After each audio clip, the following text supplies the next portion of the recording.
Ready to go. All right. Well, welcome to Committee of the Whole on March 28th at 11 a.m. in the morning. It's good to see you all joining us this afternoon or this morning in person and online. Just before I call the meeting to order, you'll see a bunch of red jerseys in the audience, and I would encourage you all to tune in at 7 p.m. tonight for council. Very, very special portion of our agenda and some really exciting stuff that our mayor will, I'm sure, be chatting to you about. So tune in at 7 to find out why there's all these jerseys going on in the chambers today. So I'll now call the meeting to order at 11:01 a.m. I would like to acknowledge that the work of the city of Maple Ridge carries out its business on the traditional unceded territories of the Katzie First Nation and the Kwantlen First Nation. I'll now hand it over to Mr. Havlik-Windsor to please provide us with an overview of today's meeting procedures. Thank you very much, Madam Chair. This meeting is being live streamed and recorded and will be available to the public for playback on our website in accordance with Council Policy 3.12. Committee of the Whole is the initial venue for council review of information to ensure that council can debate and vote on issues at a future council meeting. No voting takes place on bylaws or resolutions during Committee of the Whole. This meeting is being conducted through the city's One Meeting platform. However, we are still not fully implemented through all the stages. So that means you're provided with red cards, green cards, and yellow cards so that we could register your vote manually in the system. For members of the public who would like to speak later on during community forum, we ask that you please register as a speaker by clicking the microphone icon on the One Meeting portal and turn on your camera and clearly state your name and city of residence before beginning your comments. We do like to have an idea of where a resident lives, but due to privacy, we would like to ask that that be provided to the corporate officer so that we can have it in our confidential records. The first item on today's agenda is approval of the agenda. Thank you. Can I get a motion to approve the agenda as presented? It's been moved by Councillor Schiller, seconded by Councillor Youssef. All those in favor? Carried. Thank you very much. On to approval of the minutes of March 7th, 2023. Can I get a motion to approve? Moved by Councillor Duick, seconded by Councillor Dozy. Any errors or omissions in those minutes? Seeing none, all those in favor? Opposed, carried. Great, thank you very much. Okay. And moving on to flip through item 5.1, Mr. Havlik-Windsor. Thank you, Madam Chair. This is an application to rezone from RS1 to R3, and staff are in attendance to present the application to council. And Mr. McMullen has the first slide deck. Give me 1 sec, Mr. McMullen.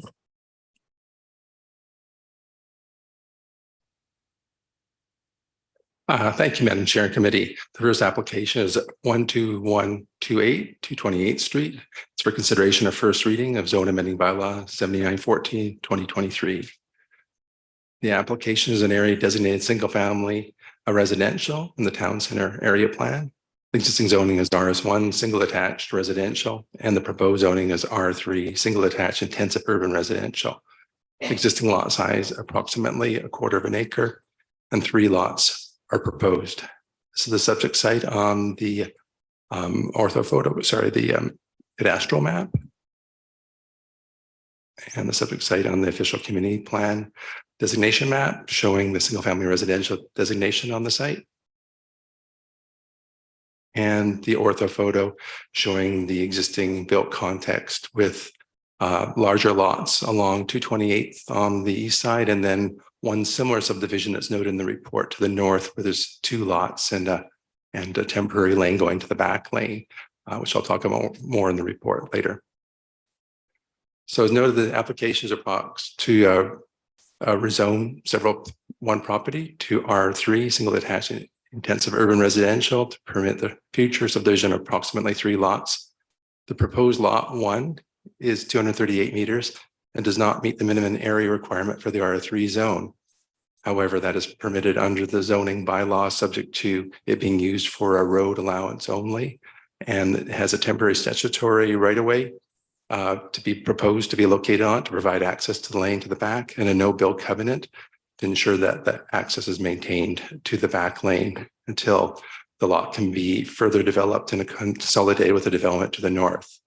The other two lots, lot 2 and lot 3, are 255 square meters each, meeting the minimum lot size requirement of the R3 zone.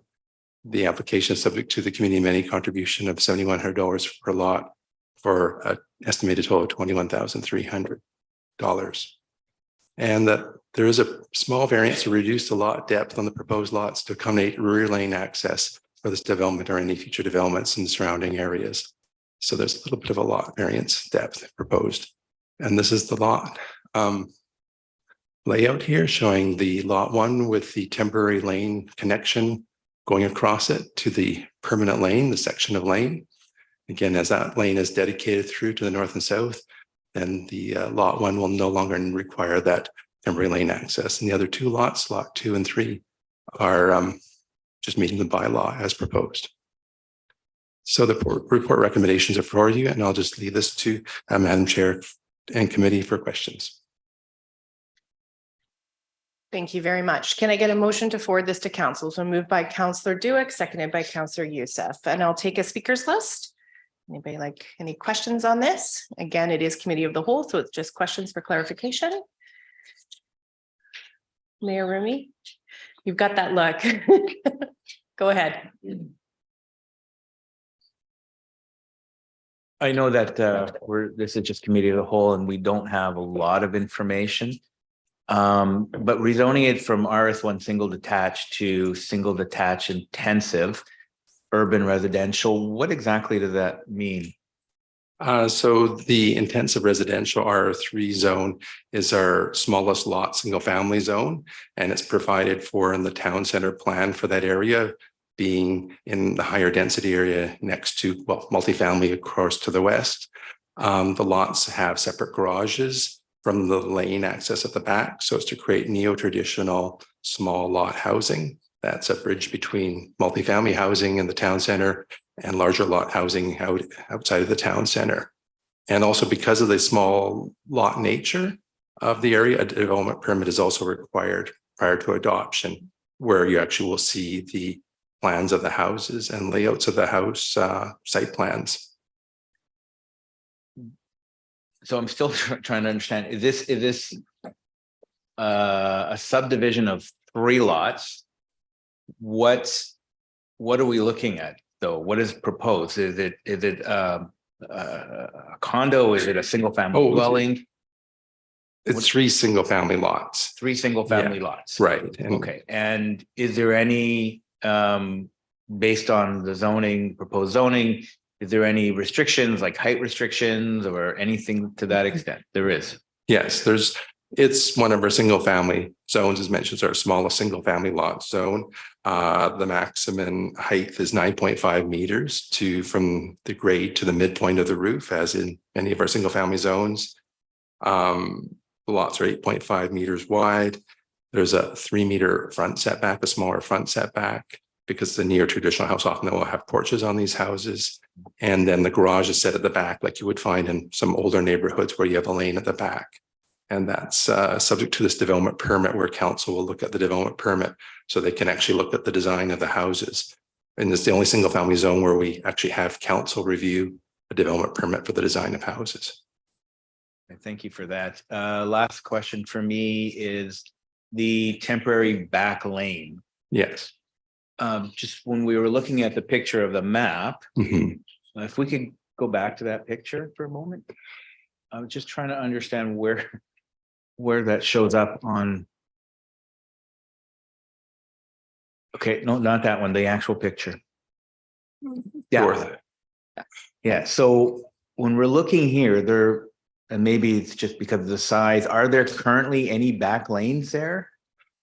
There's only one that's being dedicated, and I was just knowing that at the beginning, up at the top of the photograph, the ortho photograph, there's a 3-lot subdivision that's very similar to this, where there's the permanent starting of the north-south lane, which is city lane, is dedicated and paved as such. And as the developments occur down along 128 with the same type of zoning, the lane will be extended and eventually connect to the road network. because when these are developed one-off like this, there's no connection to that lane, but the garages are facing the lane. And so that's why in the one at the top, we have that temporary driveway lane access to the north-south lane. And that's what's proposed for this site as well. Eventually, when the lane connects through to either the north or south of the public road network, those covenants and right-of-ways will come off those lots, that one here and this one here, if it goes through, and that will just become a buildable lot.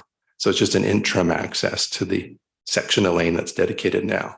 So just for clarification that I understand is, so when we look at the top, Yeah, 121868482, right. that slab right there is a temporary backyard.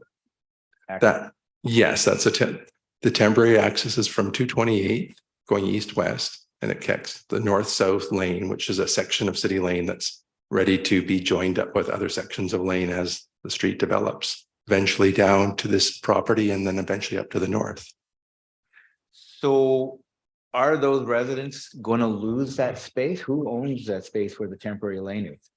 It's a private lot that's owned by the developer typically, and it has a covenant on it and a right of way for that public access, and states that it can't be used for anything but a lane until the city doesn't need it for a lane in the future. So it's an encumbered lot, and that's registered on title. Okay. All right. Thank you. Any further questions? Seeing none, it has been moved and seconded. All those in favor? Opposed, carried. Great, thank you very much. Moving on to item 5.2, Mr. Havlik Windsor.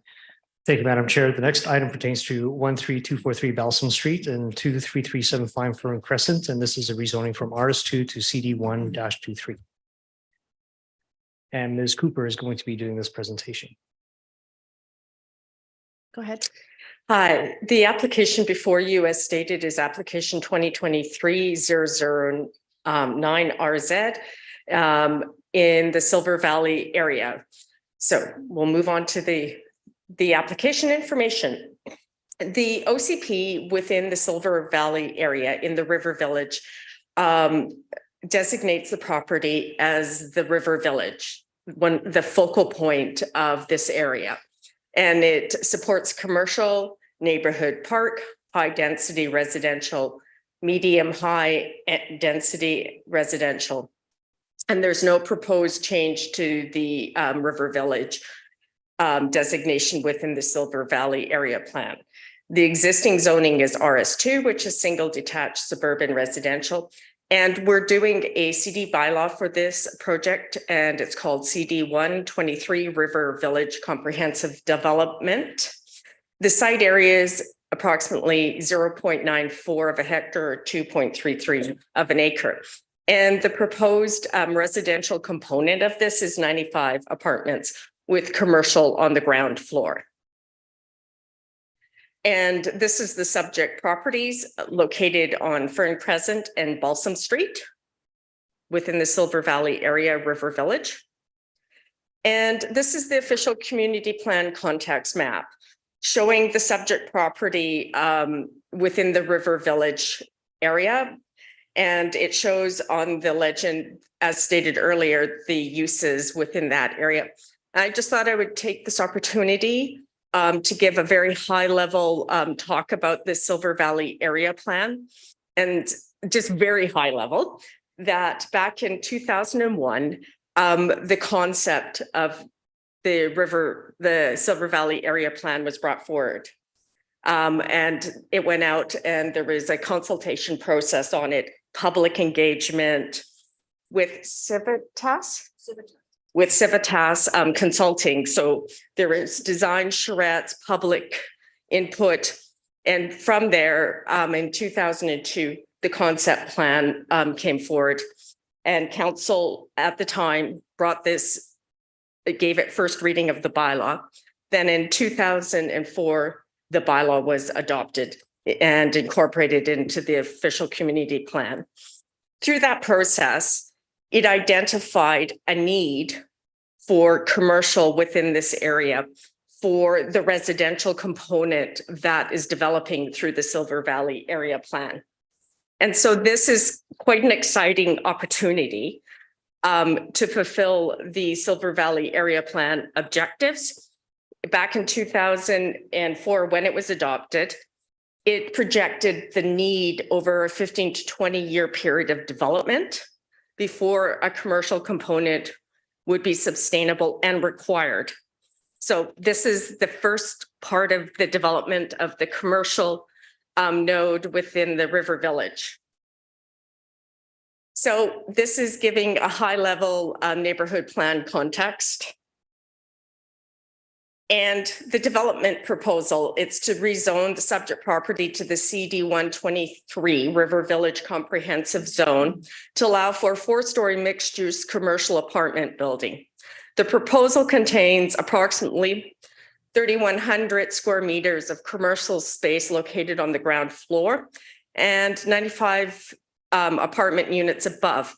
And I thought it was appropriate to give a breakdown of the units being proposed within this. Within the 1-bedroom category, there's 3 units proposed, then 1 bedroom and dens, 38, 2 bedrooms, 6, 2 bedrooms and dens, 45, and 3 bedrooms and dens, 3. So it does provide a mixture of family makeups for the area. So through the 1 to the 3 bedroom.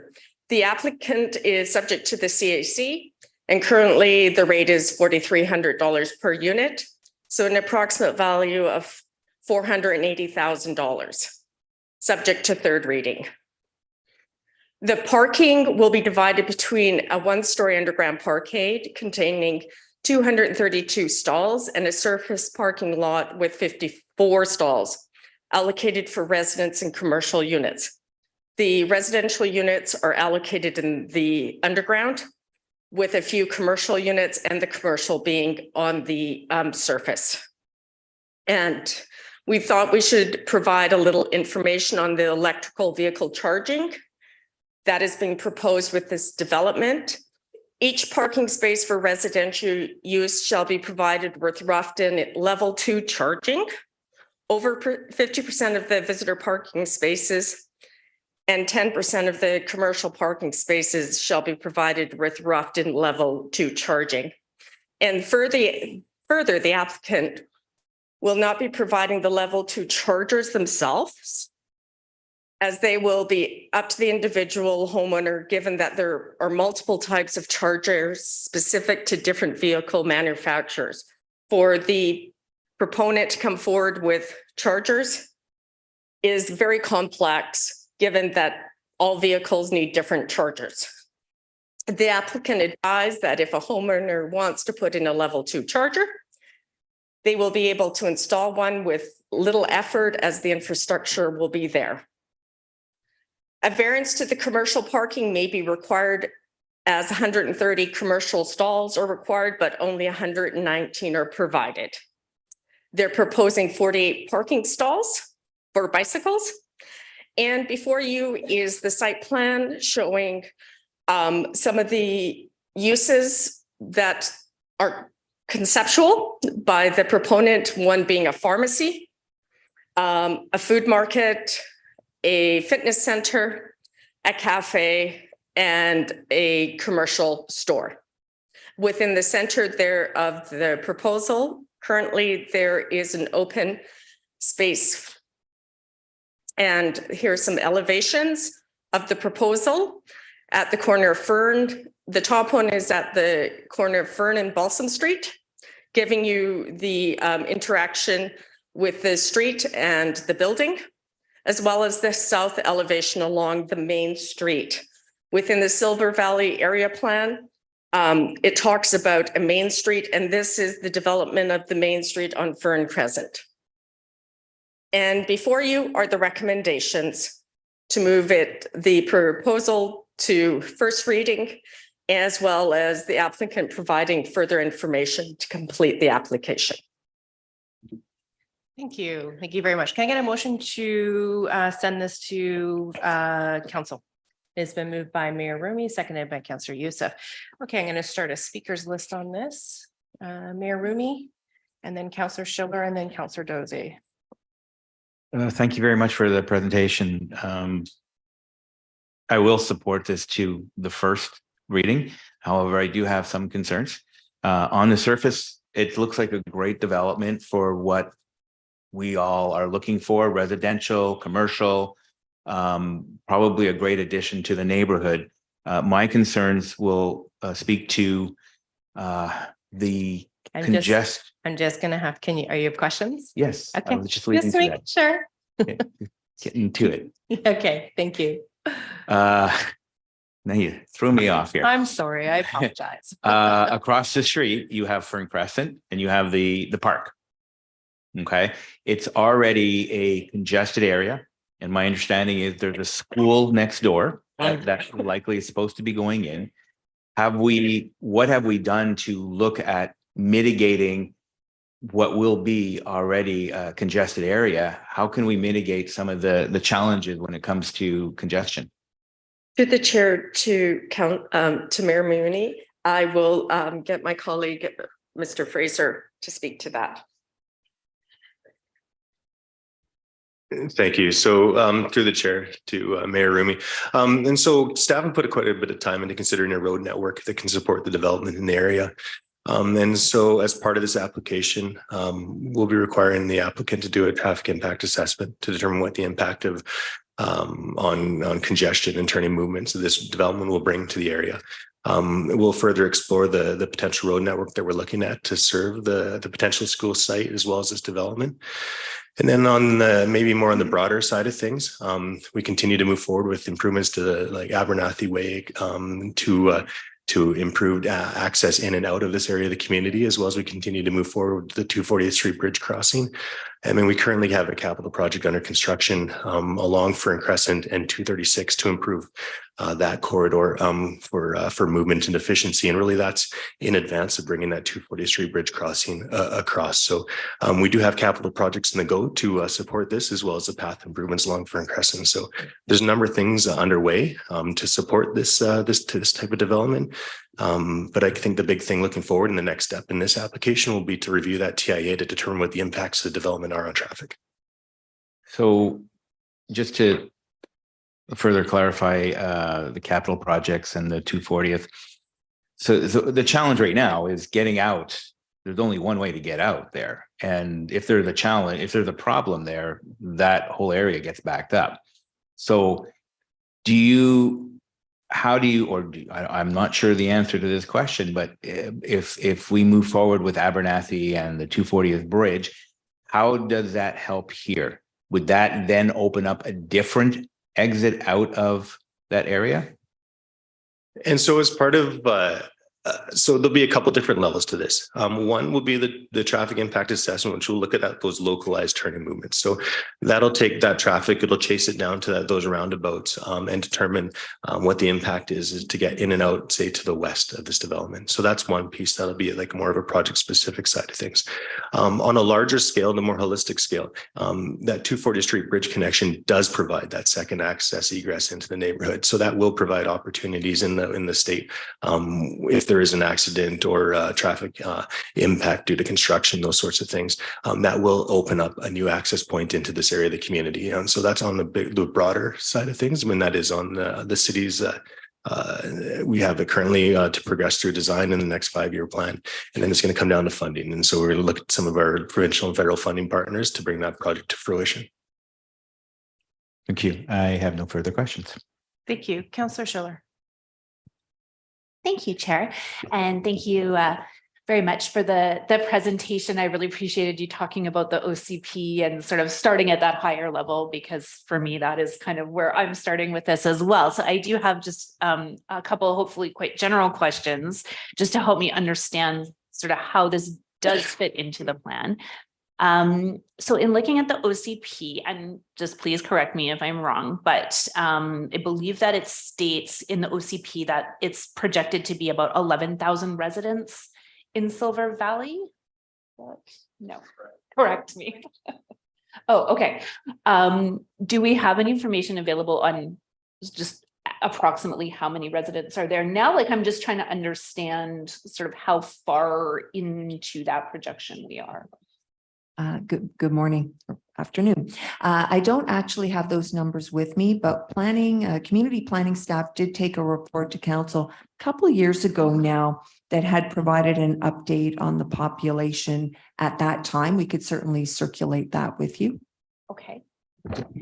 And sort of similarly along those lines, is there any other is there other commercial development or proposals? I guess more specifically for this River Village area. Is there other commercial that has been developed in that hamlet? Through the chair to Councillor Schiller, at the time, there hasn't been. There's a small node up on 232nd that has the daycare in it and Silver Valley Road. But beyond that, this is the commercial, the first in the Silver Valley. This is the piece. This is the centerpiece. Okay, thank you. And sorry, just before we carry on, Mr. Godard. Maybe I'll would just like to add a respond little as to well. that. The Silver Valley plan always noted that the commercial component would be far likely the last component of the neighborhood to develop out.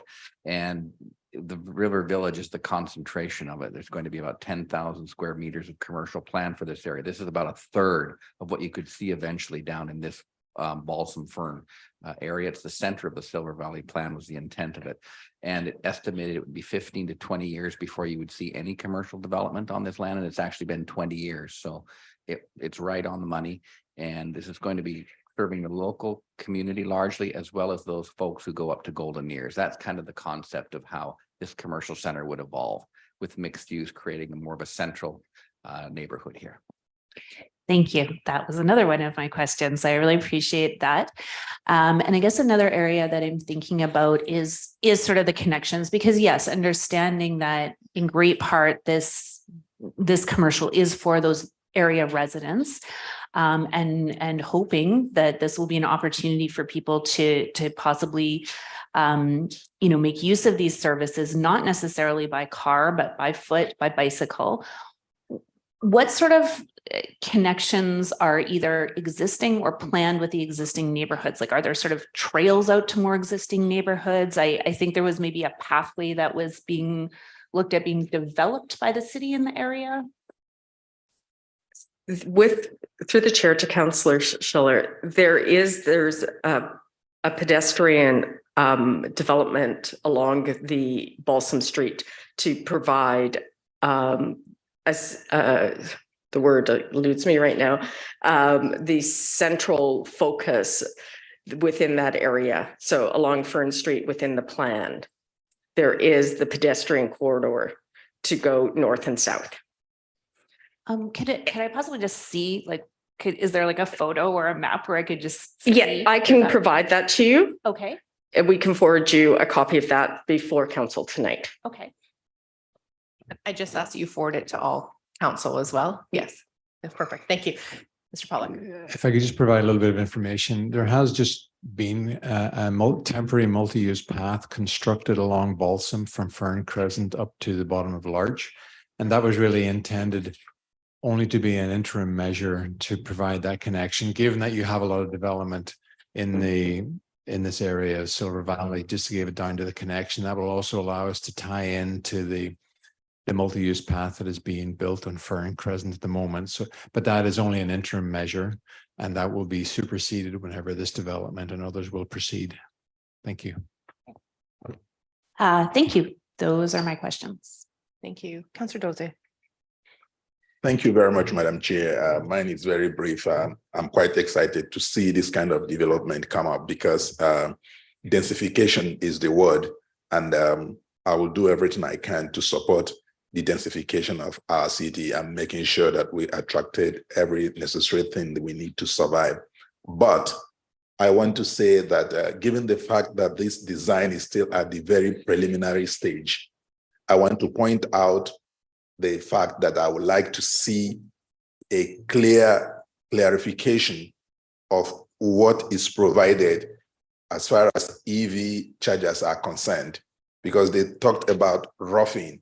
Each time you talk about roughing, nobody goes to talk about what happens at the rear end, where you just need to make sure you get to a question and not a statement. Sorry? I just want to make sure there's a question in here. Yes, the question, my question Thank you. is, I'm laying a background for it. That's okay. I'm just, Sorry.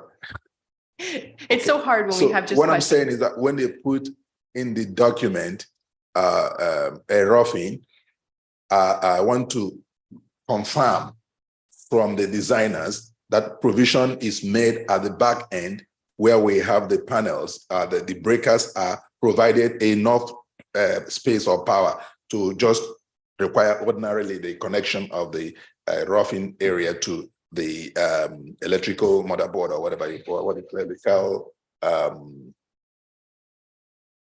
what's the word where you have the breakers panel, right? Electrical panel. So I want to make sure that they provided enough. They have to confirm to me. That's my question.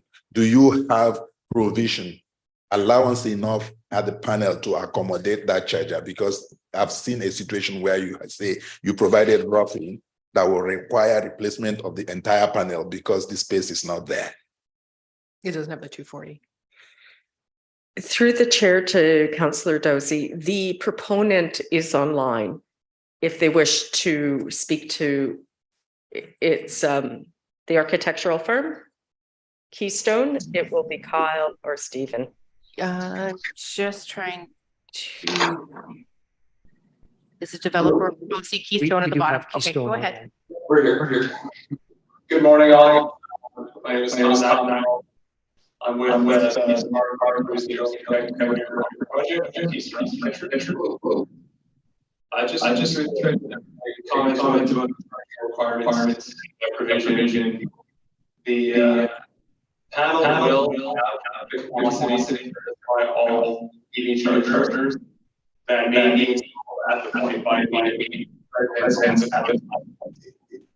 So that would be to ensure that we have the capacity and infrastructure.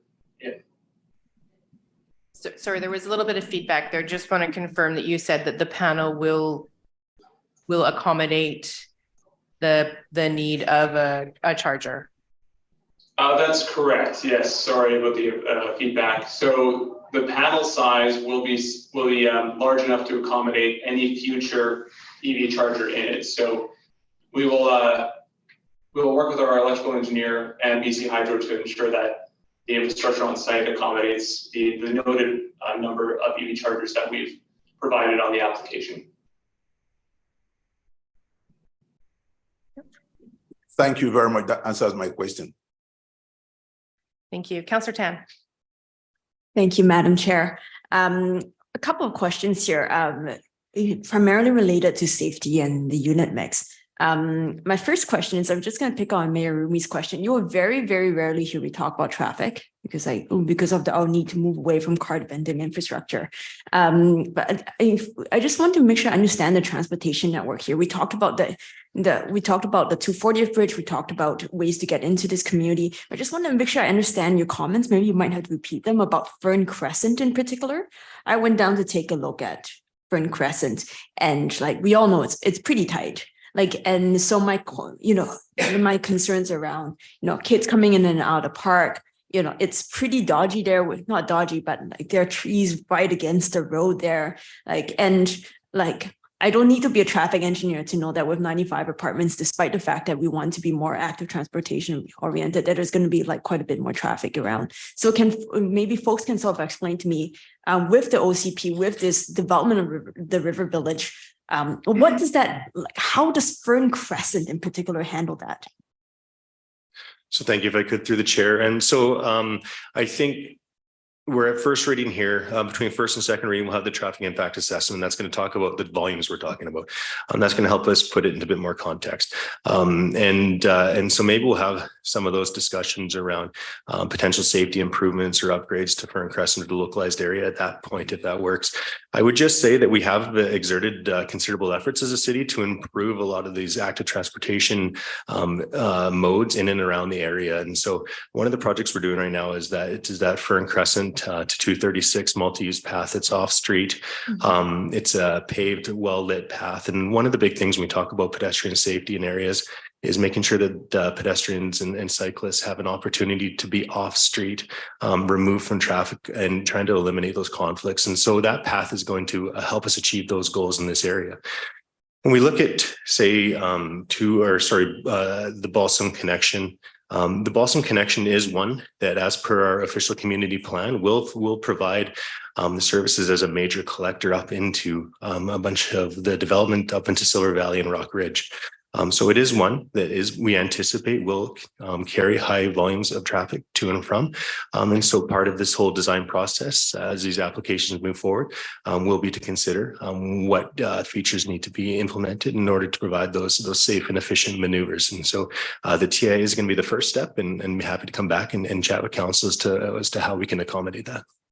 Thank you for that, and through Madam Chair. I appreciate that, and I think I would love to hear more as a new councillor to understand the overall area plan and traffic flow. And for me, it's about this project and also about the larger neighborhood as well. And I'm just having trouble grasping what that will look like and how do we keep that particular connector safe. So I'm going to park that there. And the second question I'm going to have is about the floodplain. So you might have to walk back. I'm not sure. Can you sort of speak to me about like when the next time we have an atmospheric river, like how close are we? How does that impact in and out of that area? Yeah, absolutely. And so through the chair again. So this area is outside of that 1 in 200 year event on the Alouette River. It's close to that wetted perimeter in and around the park in that 1 in 200 year event, but the property does sit outside that. And what about transportation into that area in the event of flooding? So maybe a two-part answer to that. And so as part of our Alouette Valley area flood response plan, we've looked at ways that we can maintain access in and out of the neighborhood, depending on the level of flood that we experience. And so it's a bit of a tiered response to that. We're still working through some of the details of that, but it's certainly something that's on our radar. On a larger picture, again, the 240 Street Bridge connection will provide another connection over the Alouette River, and will come in, it lands at a higher elevation compared to what we're talking about here. So it will provide that secondary access point in those emergent situations in the near future. Mr. Pollock. If I could just build on what Mr. Smith has provided, the bridges that are on 232nd Street, both over the north and the south Alouette, are based upon the 1 in 200 year flood elevation plus a freeboard. So they do allow for safe traffic of vehicles across the bridges, across the rivers, at those locations. They've been designed that way. Thank you. Okay, thank you. I'm going to move on to the unit mix here, and thank you to the architects for being online. I'm appreciative of the 2-bedroom unit mix. I'm just gonna. And the third, I'm just gonna say you've reached your time limit. Can we just park that last one until we get to the second round? Thank you. I just have a couple of questions, and then I think we might be into second round there. So, just a couple of quick questions. One is just a technical piece to staff, and again, this area plan was done a few years ago. So policy 5.2.2 talks about including a high school and elementary school. Just note that the school district has an updated facilities plan. They've only marked it for an elementary school at this point. And so I don't know how that factors into updating plans when other outside plans update, but I just wanted to note. So the community doesn't think they're getting a secondary school and an elementary school there. And I have a question about the section 8.2 of the OCP, the wildfire development permit application is required. I'm just curious to learn a little bit more about that. This is the first time I've seen this in a development package. So to Councillor Carreras, with respect to the wildfire, a lot of the Silver Valley areas falls within our wildfire development permit area. And the purpose of it is to protect the forest from us and to reduce the fuel around houses or buildings and structures to prevent an interface fire. So a lot of projects within this area require a wildfire DP. So it talks about how you're going to do fuel reduction around the buildings and what kind of planting will be permitted. And the purpose is to prevent an interface fire.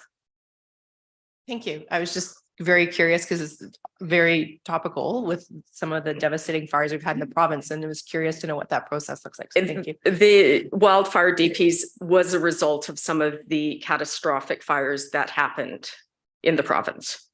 Thank you.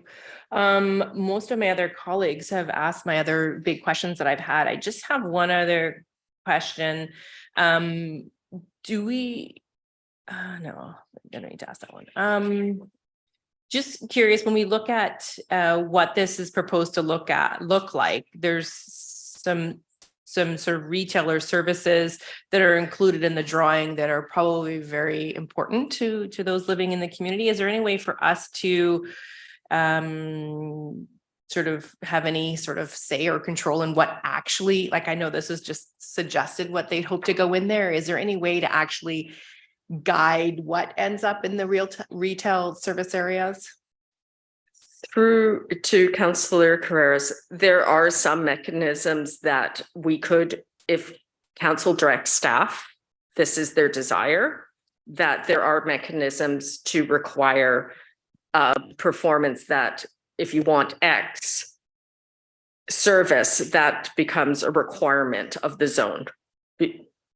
So for example, we can have an amendment to the CD bylaw that says in order to have the residential component, you need X within your commercial component, or make it a requirement this commercial use must be included. Mr. Pollock, Mr. Godard. Thank you. Just to add a little bit more to what Wendy says, the CD bylaw was chosen for this site because we actually considered early on what uses are most appropriate here. If we just simply put all the downtown uses into this more local area, some of those uses really probably weren't appropriate here. So we actually went through the list, and Wendy chose with me and the applicant kind of more of those pointed application uses that would be best suited for this neighborhood. And so if you look closely at the CD list of uses, that'll be the uses that they will have to be following. It's not specific for each unit. They've suggested on their site plan typical units, but some of those change, and they change over time. So we typically don't go to the point of requiring a developer to build a specific unit, but they market that according to their own kind of desires. But the unit list on the CD bylaw is critical. You'll see those types of uses eventually and hopefully develop.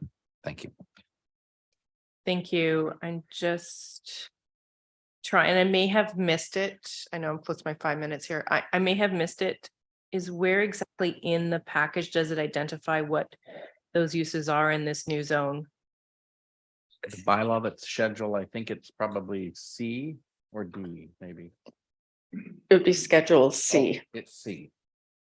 Schedule C. Okay. That's right. Under section, basically 1100. And of course, there's no page number. Principal uses. Thank you. Okay. Oh, there we go. Okay, perfect. Thank you. Sorry, I did miss that the first time. Thank you. I appreciate it. Any further questions for first round? Seeing none, going to second round. I have Councillor Tan and then Councillor Schiller. Go ahead, Councillor Tan. Thank you, Madam Chair.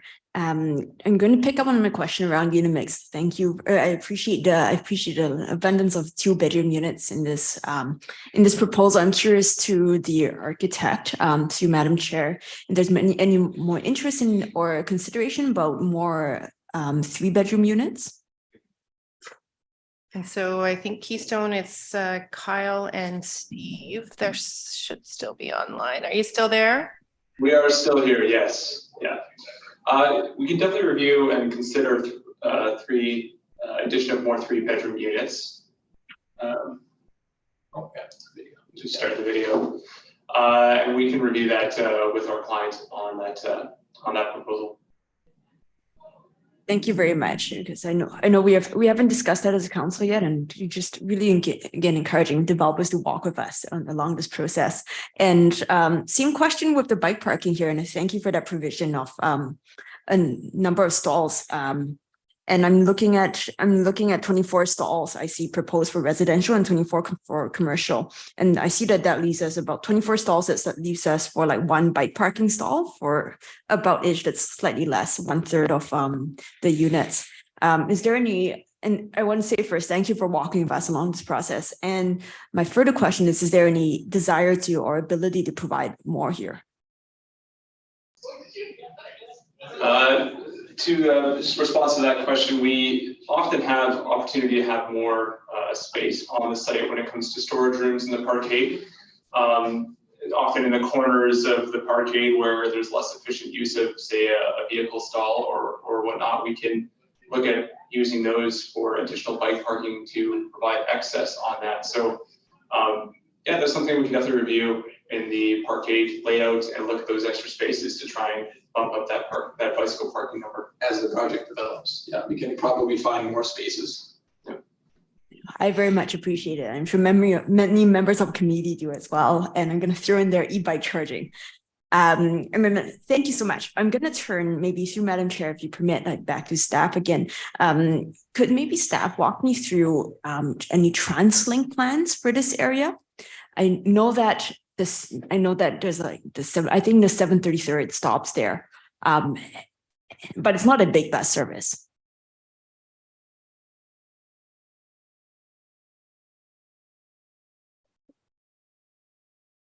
Thank you. So any improvements into the area were considered a few years ago through the area transport plan. And it did recognize the Silver Valley neighborhoods as a growing area for transit growth. And as part of the upcoming the new 10-year mayor's plan through TransLink, there is going to be a component to that, which is increased service into some of these high growth areas. And so we continue to advocate for our neighborhoods, and we can certainly keep this on our radar when we're doing that advocacy. We understand the plan has about 260 or so percentage increase for bus trips in our region. And so we'll be advocating for a piece of that pie, and we can certainly keep this on our minds. Thank you, Mr. Mrs. Smith. And maybe we can look back specifically on that specific area. That would be helpful. Okay, So, Mr. Rollick. just to build again on what Mr. Smith has provided, Fern Crescent is also part of the major road network, the TransLink major road network. So part of the discussion and the approval process around the road capacity will be something that will again be done in conjunction with TransLink, because it is on part of that major road network. So that will be a discussion moving forward as we go through this process. Thank you. Thank you very much. I look forward to that discussion on Fern Crescent, both vehicle traffic and bus traffic. And am I out again? You've hit your 5 minutes. Okay, thanks, Madam Chair. Okay, Councillor Schiller. Thank you very much, Madam Chair.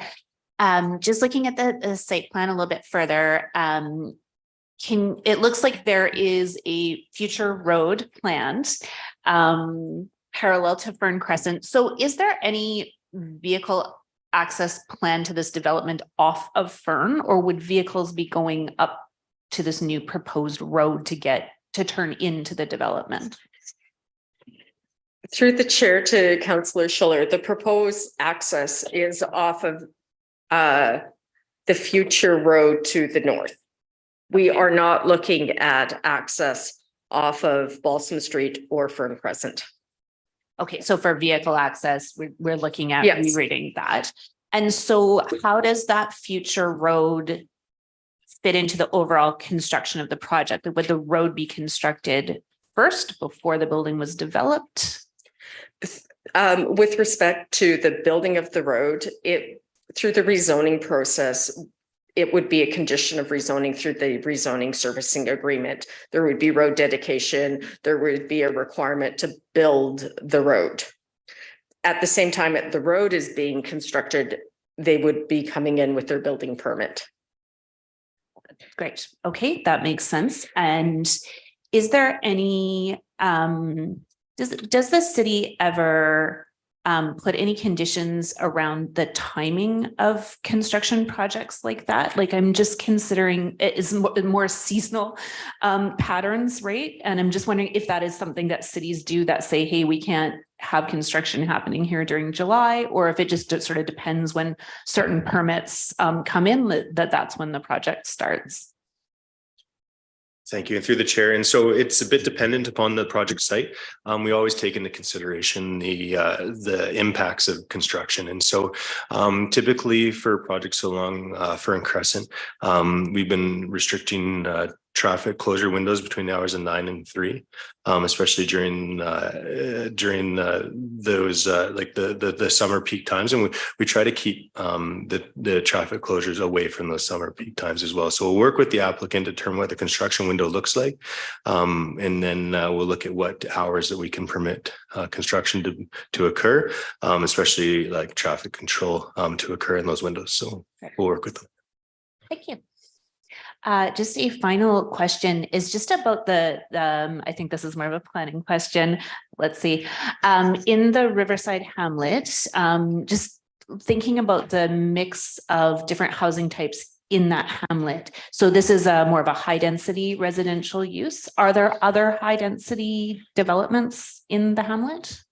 Through the chair to Councillor Schiller, there's the potential for additional higher density buildings throughout the River Village hamlet. Okay. But have there been any applications that have come forward? Through the chair, there is a new application that just has come in that has not been presented to council yet, that is looking for additional multifamily and commercial within the area. Okay, thank you. Okay, thank you. Going on to third and final round. Okay, go ahead, Councillor Tan. Thanks, Madam Chair. Last one, maybe through you, Madam Chair, to engineering staff. At what point during our process do we talk about safety improvements when it comes to existing active transportation routes? So I'm thinking about the multi-use path in Balsam.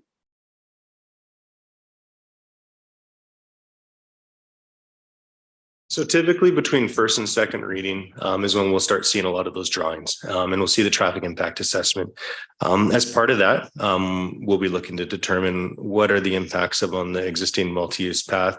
Like Mr. Pollock suggested, what's installed there now is temporary in nature. And then depending on the timing of this development, what the future active transportation facilities look like as part of the development. So I would say typically we'd like to have that relatively aligned before we move a project forward into public hearing process. So that when it goes to public hearing, the community understands what kind of amenities are coming with the project. So between now and before public hearing. That makes sense to me. And does the developer pay for those safety upgrades if needed, or is the city responsible? So if they're located within the frontage, typically it's developer's responsibility. And then as you get farther away from the development, that's when the city starts coming to the table with some discussion about how we can support going forward. Thank you, Madam Chair. Okay, thank you. Okay, so that comes to the end of our discussion. It has been moved and seconded. I'll call the question for all those in favor of sending this to council. All those in favor?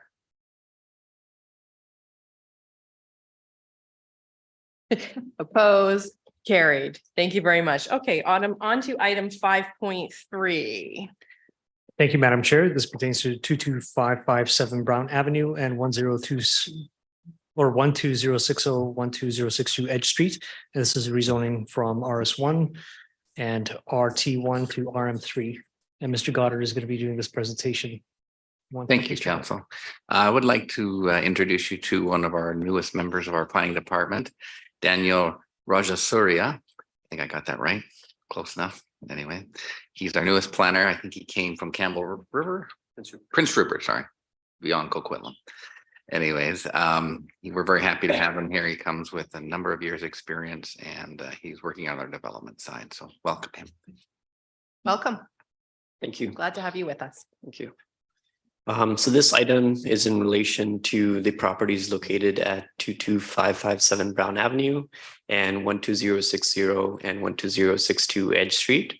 And so this is a rezoning application, and it's here for first reading.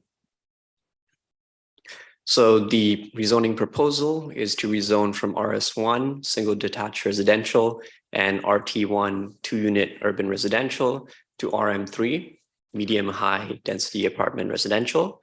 The proposed rezoning is consistent with the OCP, medium and high rise apartment. The proposed site area after the road dedication would be approximately 0.44 acres. And this is to have 53 market strata dwelling units in an apartment building. So the subject map is shown on the screen, and the properties are outlined in red at the intersection of Edge Street and Brown Avenue. This is the OCP map. As you can see, it's consistent with the surrounding neighborhood. This is in aerial image, and on the property off of Edge Street, there's currently a duplex. On the property off of Brown Avenue, there's a single detached residence.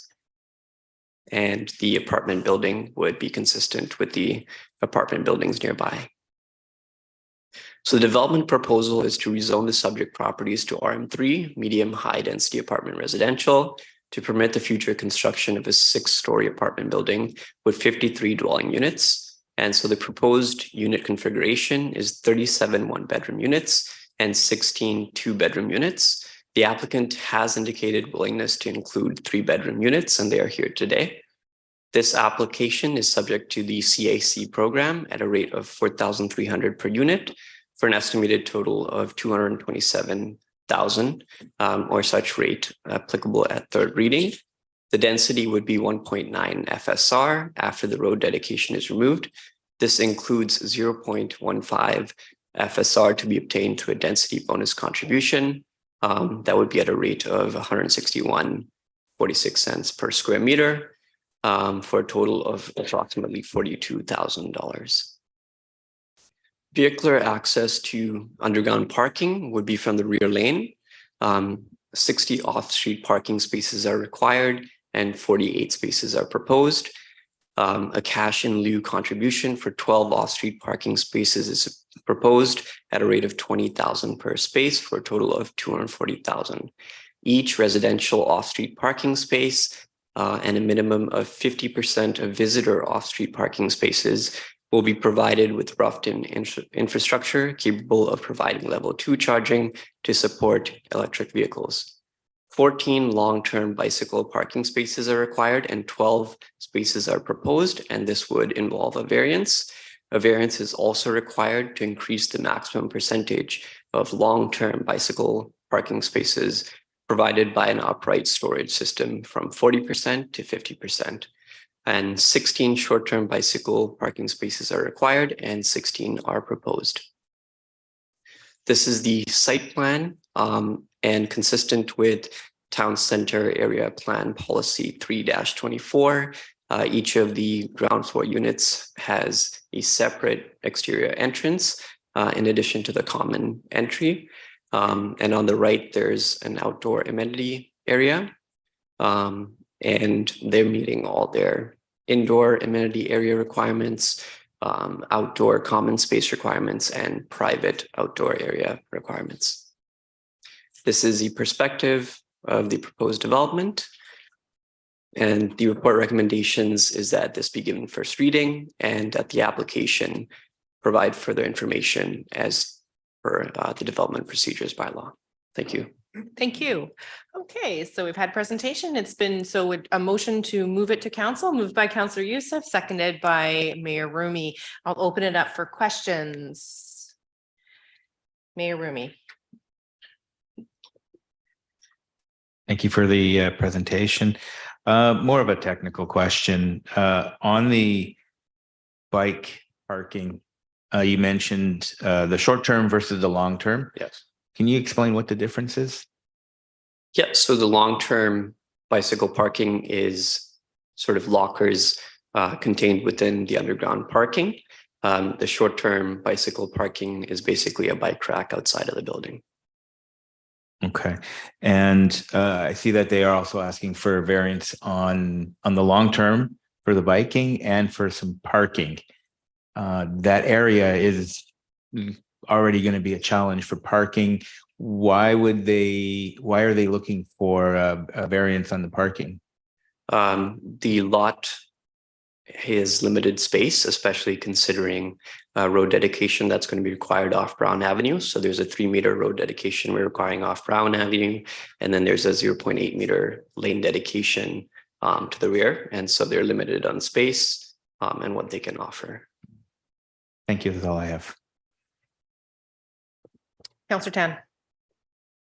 Thank you, Madam Chair. Through you, to the developer, to the applicant, is there any more possibility or interest in providing more 3-bedroom units in this development? Yes, the applicant has indicated a willingness to provide or at least consider providing 3-bedroom units, and they are here today if you would like them to speak to it.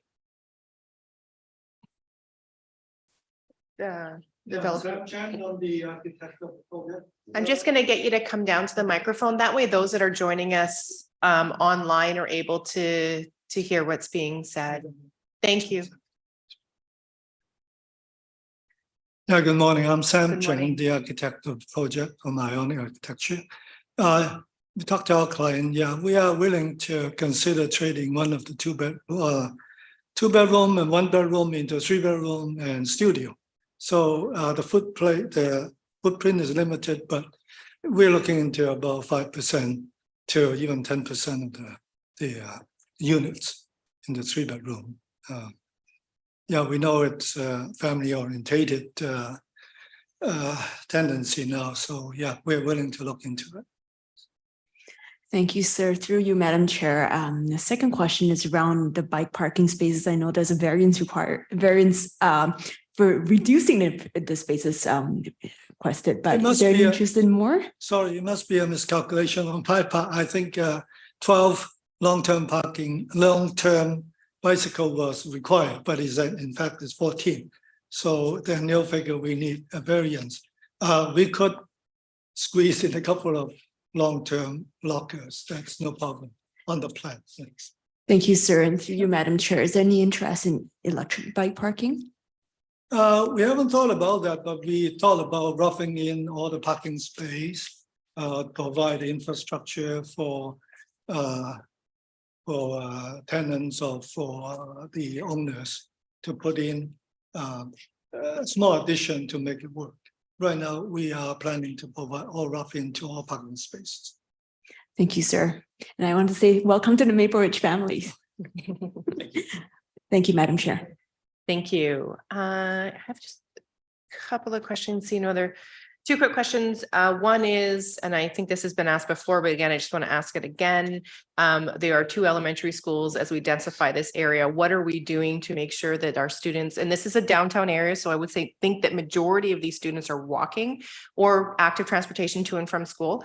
What are we doing around the space to protect students so they can safely get to and from those 2 elementary schools?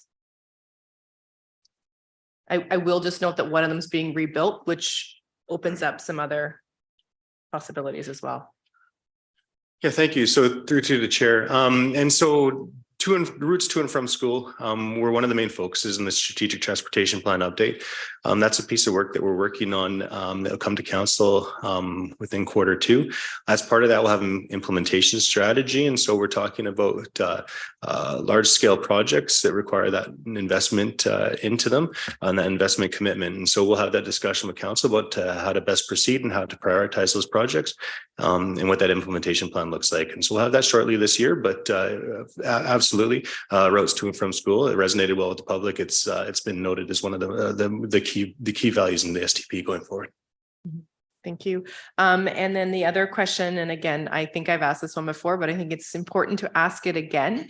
As we densify downtown and we are seeing more and more projects come and asking to reduce their parking spaces, I do get that we're trying to transfer people to a non-car life. I'm going to get to my questions so I don't get called out by my fellow colleagues around the table. What is our overall parking strategy for downtown? Because if with only 5 visitor parking spaces, one person has a party and they're all gone. So what is our overall parking strategy for people to park if they can't get into one of those 5 spots? Send it over to Mr. Goddard there. Thank you, council.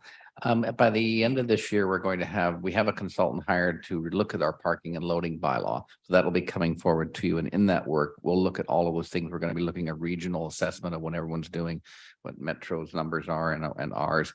Ours are a bit different because we drive really bigger vehicles often, all that. So is what we hear. But it's a multiple strategy. It's like you're in the town center. There is less parking required under the bylaw right now. We're going to see if that number is adequate. It's about 1.1, including visitor for a unit in the town center. It could be lower by some Metro standards, but ours is comfortable. I'm with it. But we also have the provision in the bylaw where parking, if it's not accommodated on site, it can be purchased. And we increased that number about a year ago from about 8,000 to 20,000. Does it have to go up again in the future? Probably, but that'll be work that we'll look at again.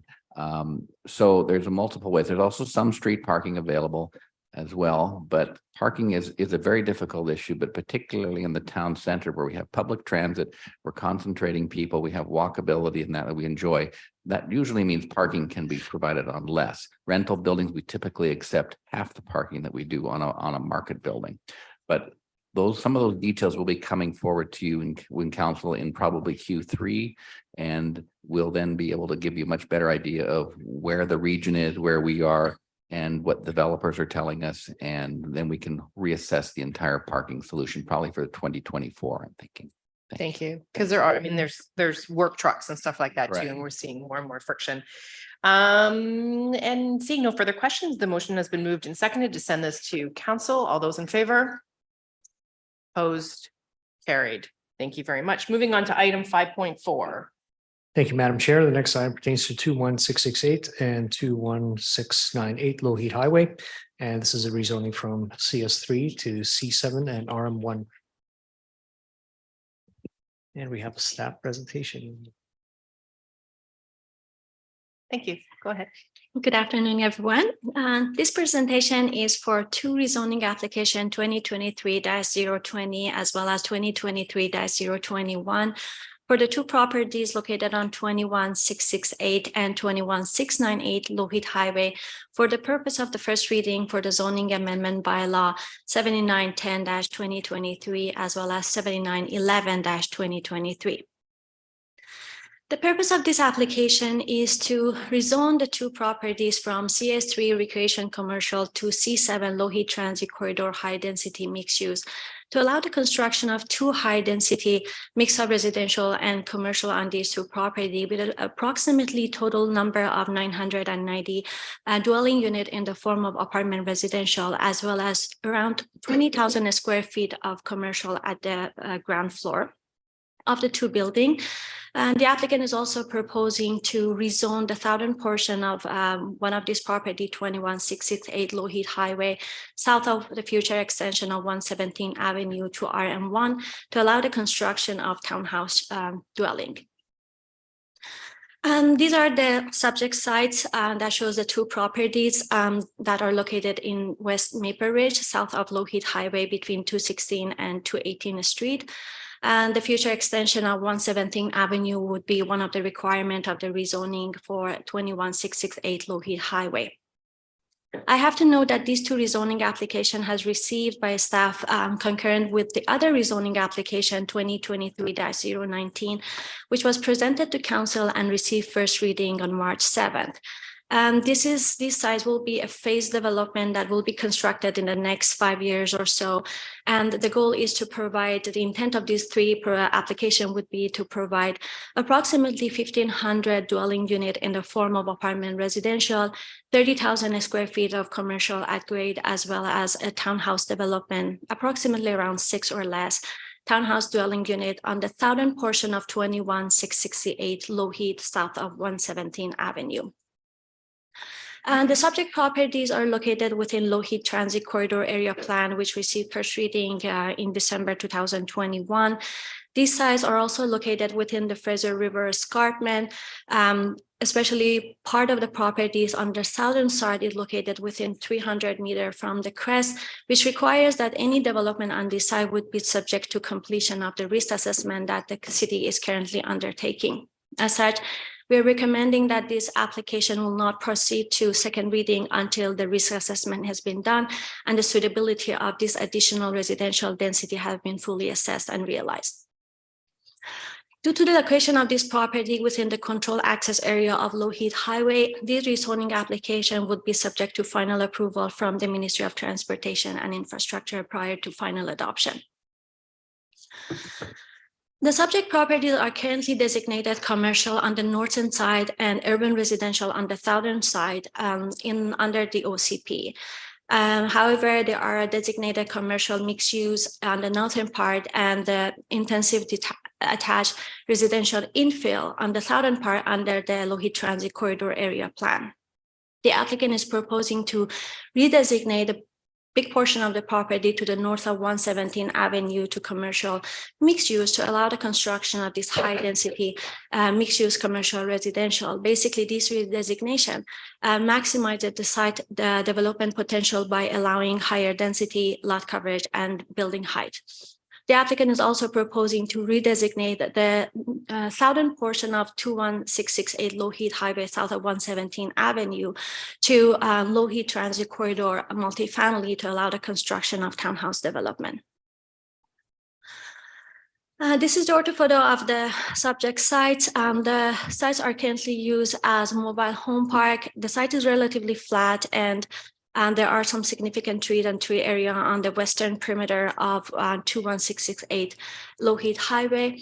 Considering the current use of the property as a mobile home park, any development on this site will be subject to council adopted policy 627 as well as 632.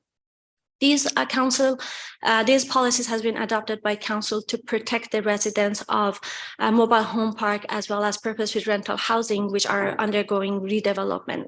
Under these two policies, the applicant is required to provide an early and ongoing communication with the residents to kind of provide information about the development, the timing of the development, as well as the process. The applicant is also required to provide a consultation prior to first reading that provides an opportunity for the residents to provide their comments and concern regarding this development. As part of these policies, the applicant is also required to provide a tenancy relocation plan as part of this rezoning application, as well as hire a professional to help and assist the resident during this process. The applicant for these two rezoning application basically initiated the early communication with the tenant prior to this first reading and conducted a public consultation on March 6th. During the meeting, information has been provided regarding this development, the timing of this development, as well as the process. An opportunity has been provided to the resident to ask questions and provide their comment. Minutes of this consultation meeting, as well as the comment form, has been provided by the applicant and is attached to the report. The applicant is also committed to provide the professional appraisal of the site housing stock, as well as a tenant relocation assistance plan, and hiring a professional, which can be a tenant relocation coordinator or a social worker, to help the residents during this whole process. This is the schematic design of the building on 21668 Lougheed Highway, and this is the design on 21698 Lougheed Highway. Basically, sorry, oops. I think I went too fast, sorry. 1 sec, let me go back. Thank you. This is the schematic design. Detailed information regarding the unit size, unit mixes, number of parking or bike parking has not been provided yet, but after the first reading, we will continue to work with the applicant to make sure that this significant development will be meeting all the zoning bylaw requirements, city policies, and council preferences, basically, and the community's need. Looking at the design, if you guys can, basically this proposal is a high density mixed use tower along Lougheed Highway, which is connected to a medium density residential to the south. And this design basically create a transition from the high density tower to low density single family residential to the south. The applicant is proposing to maximize their density of 4 FSR, which is permitted under the new C7 zone under the Lougheed Transit Corridor Area Plan. Thank you. And also the commercial spaces are provided at grade, which create an active street frontage along Lougheed Highway. This proposal does not fully meet the city's access policy because, under our plan, additional density is supportable considering the provision of a new rear lane. And so further revision to the plan will be required to ensure that the rear lane is provided in order to minimize the impact of the traffic on 117 Avenue and the resident of single family neighborhood to the south. Considering the nature of this development, this project would be subject to the development permit design guideline for multifamily and commercial development of the OCP. And the full list of recommendation has been provided in the report, but in general, this recommendation that we are kind of recommending that no additional consultation be required for the OCP amendment. And the first reading be granted to this rezoning application, zoning amendment bylaw 791023, as well as 7911-2023. And council allows staff to request the applicant to provide further information for a complete application package. And this application will not proceed to second reading until the full risk assessment for the Fraser River escarpment is completed. Staff also feel that this is a great opportunity for us to request council to authorize a staff to review the two policies, 627 and 632, to make sure that these policies are effective in response to the existing housing affordability challenges that are affecting our community, as well as authorize a staff to bring forward a rental use zoning policy to ensure the provision of below market rental housing as part of future developments throughout the city wherever it's possible and appropriate. Thank you. Thank you very much. I'll now entertain a motion to move this to council. Just try to move things around here. Moved by Councillor Doze. Seconded by, I know, Mayor Rumi. It's just been all this side today. Trying to spread the love around. Okay, it's been moved and seconded. I'll open it up for speakers list. Councillor Youssef, Councillor Doze, was that a hand to go on the speakers list? Nope. So Councillor Youssef and then Mayor Rumi.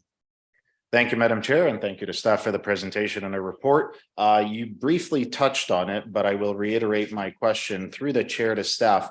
Are you all comfortable with access coming off of Lougheed? No, according to our city access policy, as well as Ministry of Transportation, no permanent access will be allowed from Lougheed Highway. And that's part of the reason that we will be working with the applicant on the revised plan to make sure that there would be access off of a rear lane that will be, if I can kind of refer to where the location will be, where the current OCB designation changes from commercial to urban residential.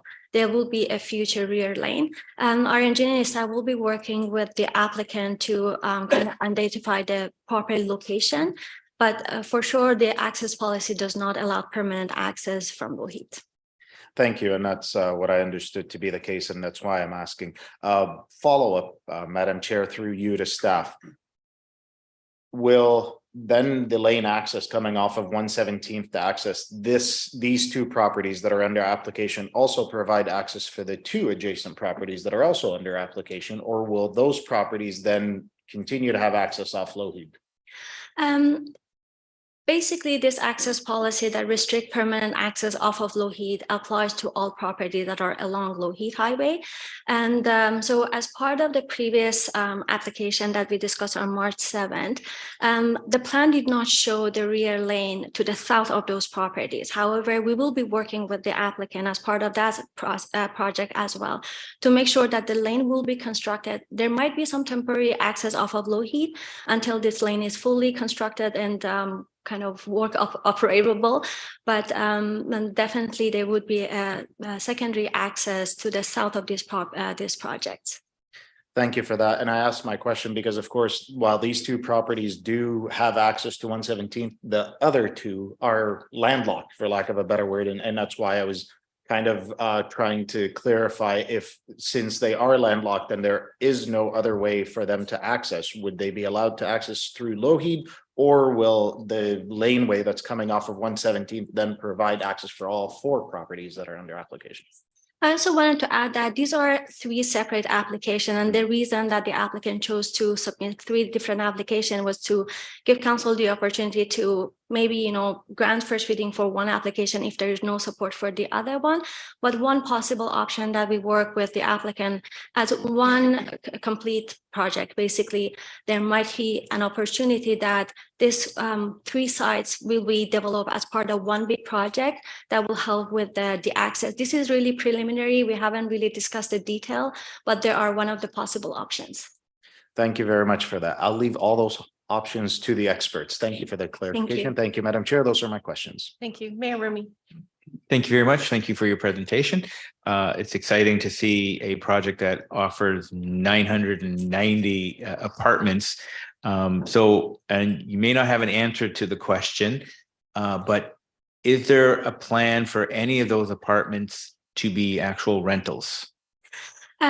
Because this is preliminary, we don't know. However, because the two projects that contain mobile home park have tenants and they are subject to council tenant policy to help them.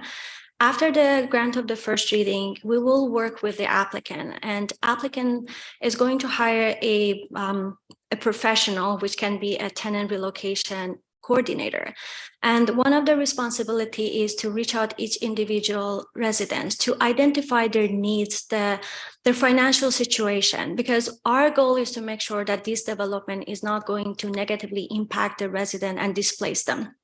So based on our understanding of the current situation, the resident's financial situation, or the amount of rent they pay, we will kind of work with the applicant. It may impact the number of the rental unit, particularly below market unit, and the rental rate, just to make sure that it's not going to impact the resident. So big portion of the rental would be to make sure that the current resident will have some affordable housing option on site. But in addition to that, there will be some conversation with the applicant, particularly because we are also asking council to allow us to, our staff to bring forward the rental use zoning policy. There might be some provision for the provision of affordable rental housing that may impact this project at the same time. So thank you very much for the answer. So if I'm understanding correctly, because what you have now is trailer homes there. By the time a final product is ready, they would have moved on already, right? So I understand the attempt to help those folks who already have a mobile home there, but the reality is there's a good chance there probably would have been relocated because of their situation. And that's why I come back to, is there a plan to have dedicated rentals, whether it's for the folks who are being misplaced, that's the right term to use, or whether it's for any one of the folks in our city to be able to just to go and rent an apartment. True, Madam Chair. As one of the requirements of these two policies is to give the tenant the first right of refusal. That means that some of the tenants their own mobile home park and they're just renting path. There are some requirements that if these people show interest and they are able to secure one of these units in the new development, they will receive a first right of refusal. So we will be working with the applicant and the tenant relocation coordinator to identify these residents that they might be able to secure one of these new units. The other group that live in this mobile home park are the tenant. They are renting mobile home or RVs or rooms in motel. Policy 632 also provide the first right of refusal for the tenant to come back to the new development and rent one of the unit. Our current policy says that the rental rate should be 10% below the CMHC rate of the last year. However, this review that we are requesting council to authorize as staff look at the current rental rate and what they are actually paying, because a lot of the tenants that are currently living in the mobile home, they have been really long-term tenants and they're paying the rental rate that is not comparable and is really hard to find. So one of the other things that we need to do with the applicant is to identify this existing tenant and the rental rate that they are paying and try to require them to provide rental unit with this kind of similar rental rate that they are currently paying to make sure that they will be able to find a roof over their head after this development. Thank you. I think from my perspective, as we move forward, what I'm looking for is out of 990 units, it would be nice to be able to say 10% of those will be rentals. That's kind of like where I'm going, but I realize we're at early days, so we'll leave that there. I appreciate that. It's great for us to hear this support, and our staff will definitely bring the rental use zoning policy based on these considerations. Thank you. Councillor Tan. Thank you, Madam Chair. And I'm just going to pick on Mayor Ruby's line of thought here, just to make sure I really understand this this relocation policy. So I'm just reading here that if there are rental units within this new development that rents are at least 10% below the average rates for the city of Maple Ridge, as per the CMHC report, and the current rents are higher than 10% below average rent, then the first right of refusal may be provided at the current rental rate, which explain that in English for me. So the rental rates that folks are paying right now, I assume, are fairly low compared to market. And so this new development, higher rental rates. So the folks who are going to be relocated, are they paying 10% below the higher rental rates or their current rates? So the policy basically is a general policy, and I wanted to mention that policy 632 was originally to address the tenant relocation for purpose-built rental building. And we kind of piggyback on that policy for the tenants who live in the mobile home park. And because this is introduced back in 2018, and it was in advance of all of kind of implementation, and the numbers may not really reflect the reality of the rental that we are dealing today. So what the policy is saying is that basically the below market rate was defined as only 10% below CMHC rate. And we're saying that if a tenant is currently paying below that CMHC rate, then the rent of their new unit should be what they are currently paying.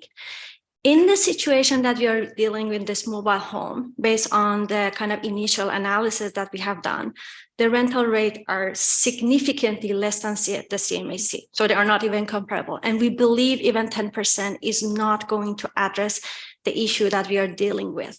And that's why we are asking council to allow us to review this policy and bring forward a number that makes sense in this rental market, basically. I look forward to that review through Madam Chair, because I just want to make sure that we're providing clarity for the applicant so that no one is surprised, and also clarity for the tenants as well. So I look forward to that when that comes forward. And then my next questions are around the tenant communication policy. Is there any staff oversight through Madam Chair of the communication policy, of the communication process, which I understand is applicant led? And the context of this question is like, it will absolutely help build a neighborhood. It's a very sensitive redevelopment with very much lower income residents here. Absolutely true, Madam Chair. I've been working with the applicant since, drafting all the communication plan. It has been all those materials, questions that was provided to the resident had been reviewed by city staff.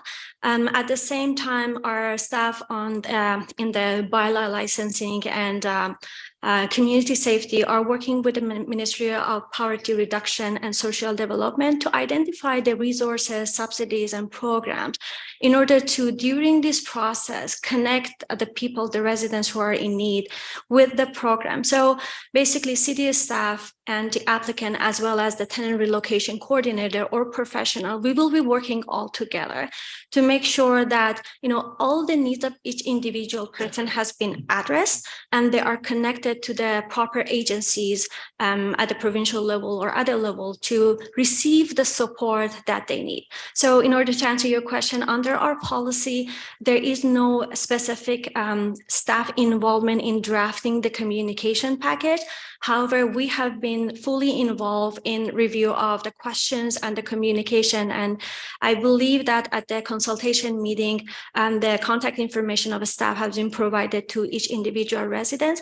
So if they have any question or any concern or comment, staff will be fully available to provide some direction and answer the questions. Thank you for that. I appreciate that staff review the questionnaires and the correspondence. I have specific questions about the information provided to tenants. I'm looking at this comment form here. Just 1 minute. Okay, thank you, Madam Chair. There is a very sensitive question here about, can you elaborate by sharing your current income and other helpful details about your personal situation? Another one here is, how many tenants live in your room in your unit, and are they family members or unrelated by blood/adoption? Like, these are very sensitive questions there. And like, I'm not sure I want to provide anyone my family situation and tell anyone who I'm living it with. So are these allowed under a policy? And through Madam Chair, the reason that we ask or we kind of review this information and we allow this to remain on the questionnaire was that we need to have a better understanding of the situation of the people who live in each unit. So for example, if you are asking the applicant to provide kind of similar unit, we need to know how many bedrooms they're currently living at, because the future home that the applicant is going to provide needs to be comparable with what they are living at. Or their financial situation, they are not obligated to provide this information, but their financial situation allow us to have a better understanding that how many of these residents will need financial support.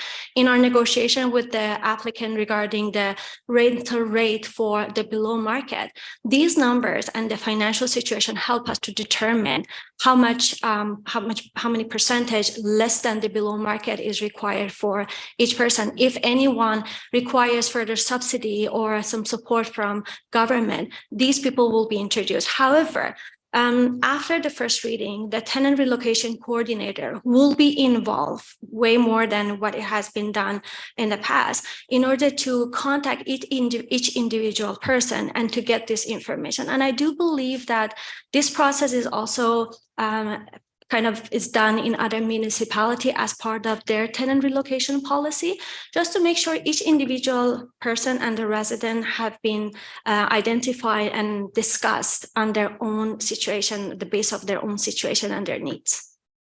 I appreciate that. I'm very much looking forward to reviewing this, because I don't think this is acceptable. Thank you, Madam Chair. Thank you.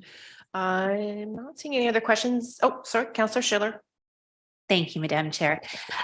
Just looking at the size of this development, the building will have quite a large footprint on the property. And I was just wondering if there's any information available on plans to incorporate natural features as part of the development.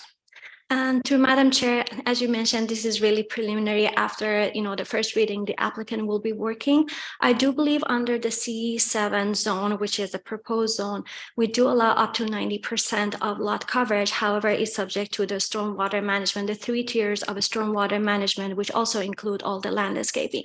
So after the applicant and the architect prepare the detailed design, we will make sure that the incorporation of the hardscape and the kind of developable section of the building with the landscaping will be fully addressed to ensure the stormwater management plan meets all of our policy.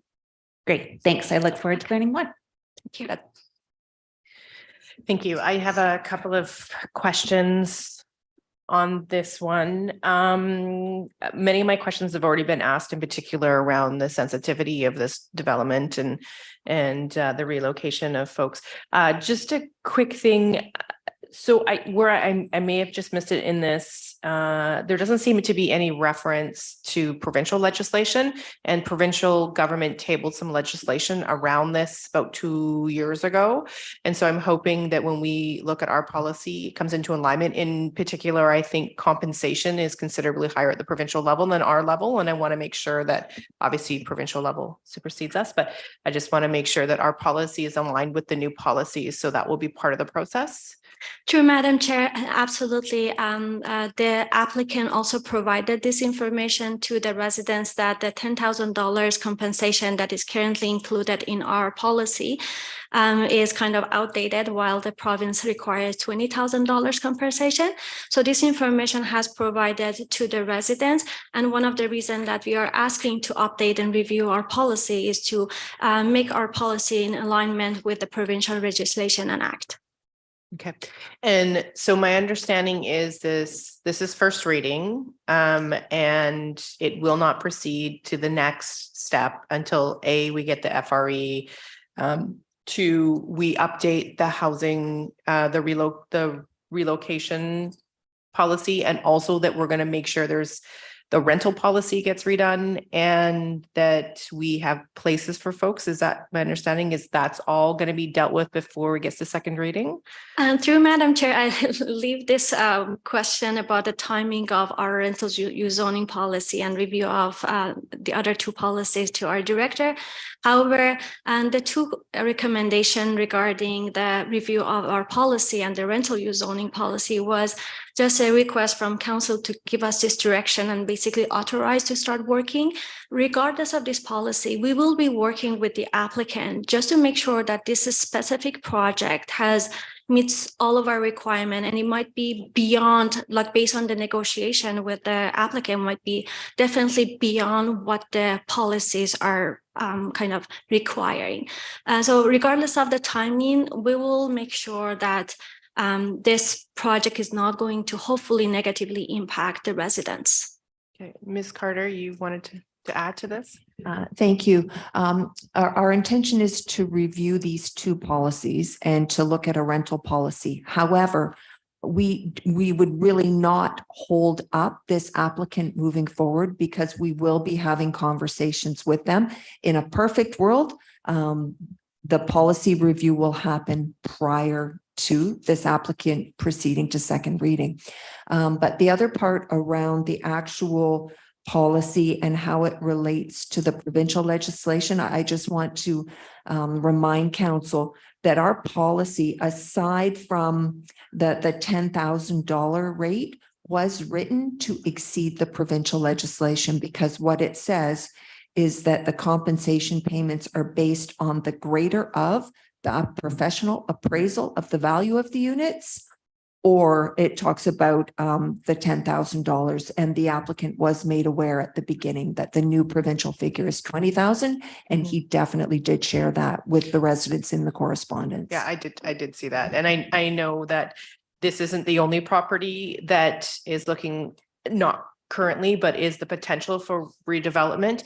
And so making sure that folks are supported is key, not only in this project, but the other project that might be coming. And so I think that those will be key pieces, is that we make sure that folks are looked after. And then the only other question I have, and again, this is early days, so this may be just a question for you to ponder. If we get past some of these big hurdles and we move on to and again, these are big hurdles, and move on to the next bit, seeing that it's the same owner with both projects, will we be looking at opportunities? And I think this speaks to Councillor Schiller and some of the other questions around here. Is there the opportunity to look at this as a larger scale to bring in some of those bigger pieces? So it's not one building. It's like a space. True, Madam Chair, and definitely this is an option. The reason that it's three separate rezoning application is just to kind of apply independent of each other, because the first application that we presented to council back in March 7, they didn't really require much of the hurdle because there was no manufactured home. These two applications have, manufactured home park. So there are way more layers of consideration that may delay the project. And that's the reason that the applicant applied for three separate applications. However, looking at this as a whole project or phase development is definitely one of the options on the table that we will discuss with the applicant. Thank you. Okay, and just one last check. Any questions? Seeing none. Okay, the motion has to move it to council, so moved and seconded. All those in favor? Opposed, carried. Thank you very much. Moving on to 6.1, which is underneath. Sure, the agenda item underneath engineering services. Thank you. That's what I'm looking for. Thank you, Madam Chair. This is award of contract ITT EN 23-17 pertaining to 203 water main. And Mr. Smith is going to be doing the presentation. Thank you, and thank you through the chair to Mayor and Council.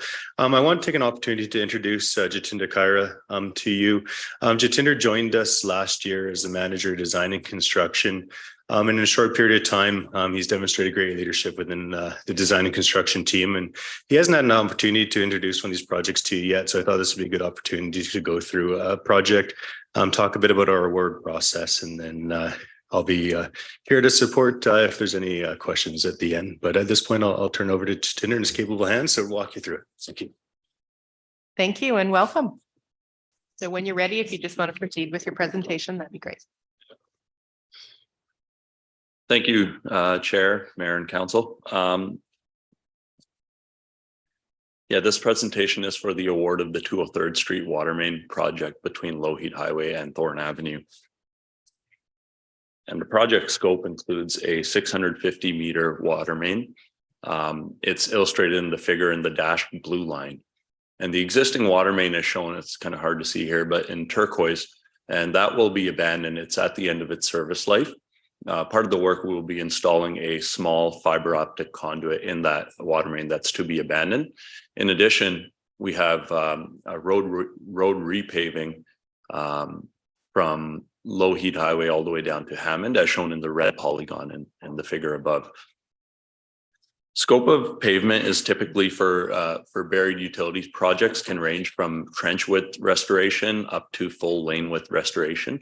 For this project, we had planned to do full lane width road restoration, and that provides a nice joint-free surface for road users. One of the things we did is coordinated with operations. They had intended to pave the other side of the road later this summer and then all the way down to Hammond. So what we've done is combine those two aspects of work within the scope of one project to minimize the impact to residents during construction, and also to provide a joint-free pavement surface. One of the questions is whether any active transportation is included as part of this project. So this is a water main replacement project, and it doesn't include any active transportation, but the scope of this project doesn't preclude us from implementing active transportation in the future, such as cycle tracks or multi-use paths, whatever may be needed. So for this project, the pavement markings will be reinstated as existing conditions, which includes travel lanes, street parking, and bike lanes. The project was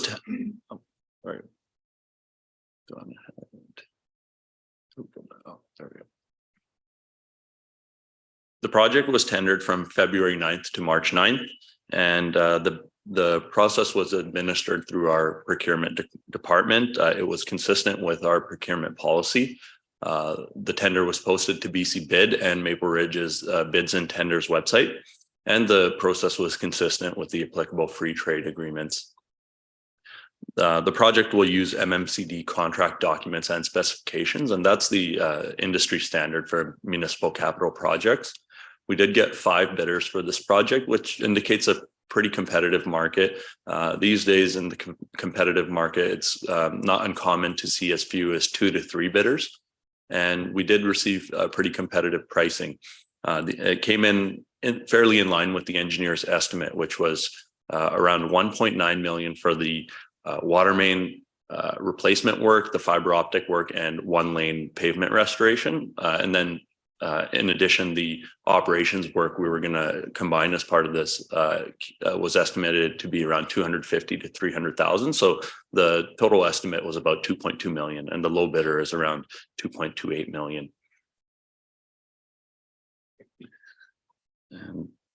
In terms of expenditures and funding, we're requesting $100,000 for ISL, who was the design engineer. They supported us through the design and tendering process, and we would like to use them for the construction services aspect of this project, which will include contract administration, site inspection services, and record drawings. And that will be an increase to their existing contract. There's several other applicable costs that are itemized in this table, but I'll discuss some of those individually in the following slides. One of the things we see here is that we're requesting a $600,000 project contingency, or contract contingency, I should say. And that's a fairly large number relative to the construction contract value of about $2.3 million. Typically, we carry about 10%. This is around 25%, and that's for a good reason, and I'll get into that. The contingency is typically only used as needed to address unforeseen issues that come up in construction. And part of the reason, again, there's greater risks on this project. Any of the unused contingency will be returned to the Water Capital Fund once the project is complete. From the funding perspective, we had requested $2.7 million of funding in the 2023 capital plan.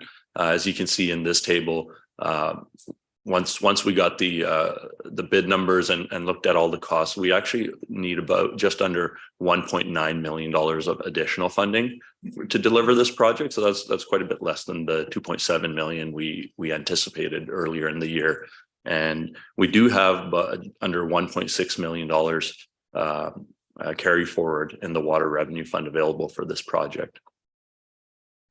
And the reason why we're significantly over in terms of our estimate is this project was budgeted in the capital plan several years ago. So, in that time, we're working with a very competitive, very busy construction industry. There's been a lot of inflation and escalation in construction costs. So those are some of the key issues. And then also this project has archaeological impacts. We're working within the Lougheed Highway road right-of-way. So there's stringent Ministry of Transportation and Infrastructure requirements when working in the highway as well.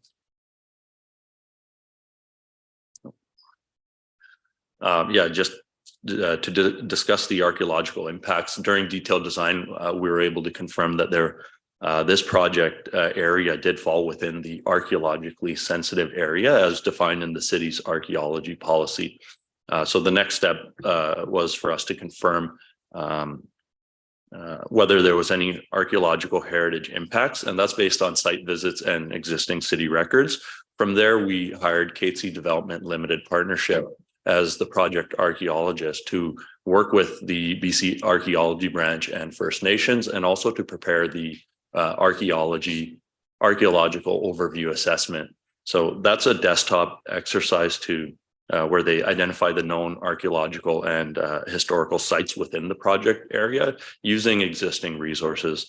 And the AOA did confirm that there were potential archaeological impacts for this project. So KDLP prepared a heritage inspection permit on our behalf and submitted that to the archaeology branch. And the next steps in the process would be to conduct a archaeological impact assessment. For this project, we would do that as part of construction where, and the purpose of that would be to minimize the project costs rather than to do that work in advance, which is sometimes the case. The AIA involves KDLP supervising excavation during construction and to confirm if there's an actual archaeological impact. So we'll intend to use KDLP to do that AIA at a cost of an additional cost of 23,000 that was noted in the previous table. And that's in addition to their existing $65,000 contract. And one of the reasons for the additional cost is that we do anticipate slow progress of work from monitoring excavation activities during construction. And secondly, there's work within Lougheed Highway that will be done at night. So there's a night work component that they have to consider as well. And in the event that there is an archaeological find, KDLP will have to prepare a site alteration permit. That process can take about 8 to 12 months. And while we await that process, we would have to store the archaeological finds within the it's called the Heritage Inspection Permit area. So that's basically the project site that was shown previously. And so depending on the type of find, there could be an impact to the excavation rate, the method of construction, and these things will essentially impact, slow the progress of the work as the archaeologist thoroughly inspects the excavated materials. And that was one of the major reasons why we're requesting the larger contingency for this project, is those types of finds and delays could have a major impact to the project schedule, the methodology, increased cost for the contractor, as well as our operations cost, which we'll get into. This project does involve water main installation across Lougheed Highway. And we did coordinate that extensively with Ministry of Transportation and Infrastructure. And they are planning to pave this section of highway later this summer. So we are required to complete the water main installation prior to June, or by the end of June 2023. And they do have some stringent requirements for our work within Lougheed Highway, which includes night work between 9 p.m. and 6 a.m. We're only allowed to close one lane of traffic in any direction at a time during that night work. We're not allowed to use road plates for any of the work. And given that this is a provincial highway, our road restoration requirements within Lougheed Highway have to meet the MODI specs. And those are more stringent than our typical municipal project temporary pavement specifications.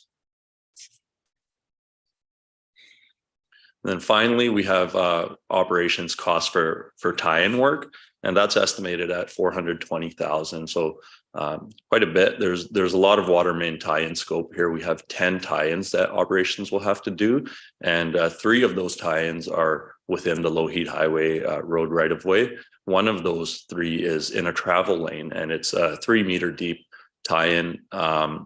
It's a complex tie-in compared to a typical water main tie-in that would be about 1 to 1.5 meters deep on a less busy road. And then in addition, there's 19 water service connections that are tied into the existing water main. And once this new water main is connected, we'll have to transfer all of those service connections to the new water main. So that concludes our presentation. I'll be happy to answer any questions. Thank you very much. So let's get a motion on the floor to send this to council. It's been moved by Councillor Duick, seconded by Councillor Doze. Thank you for this side of the room. Okay, so moved and seconded.